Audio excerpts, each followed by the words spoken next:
Mga kapuso, simula po ngayong araw, magiging two-way ng EDSA McKinley Service Road para mapaluwag ang daloy ng trapiko roon.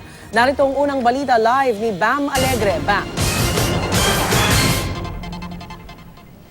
Rhea, matapos magpatupad ng MMDA ng rerouting scheme sa EDSA Guadalupe, nagsagawa naman sila ng pagbabago dito sa EDSA McKinley Access Road.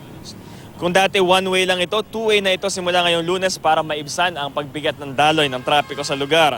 Ang mga motorista na nasa EDSA northbound lane maaari nang kumanan dito sa EDSA McKinley Service Road kung patungong Bonifacio Global City. Dati kasi ito ay one-way lamang, yung mga galing ng BGC lamang ang pwedeng lumabas papunta ng EDSA. Ngayon, yung mga galing EDSA pwede nang dumaan dito papuntang BGC at iiwasan na nila itong EDSA Ayala stoplight. Bukas ito para sa lahat ng mga sasakyan, mapapribado o pampasahero, tulad ng mga taxi, bus at jeepney. Sa estimate ng MMDA, 1,000 sasakyan kada oras. Ang mga ginabang dito lalo't malimit na sumikip ang daloy ng trapiko dito sa abalang intersection na ito rito sa EDSA Ayala.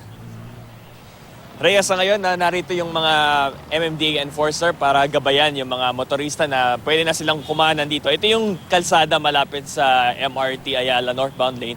Yung mga galing EDSA pwede na agad kumanan dito sa service road na ito sa halip na dito sila dumaan sa karaniwang intersection. At pampribadong private property ito at kinausap pa ng MMDA yung mga may-ari nito para payagan na makadaan ang publiko rito. Yan ang latest mula rito sa EDSA Ayala. Balik sa iyo, Rhea.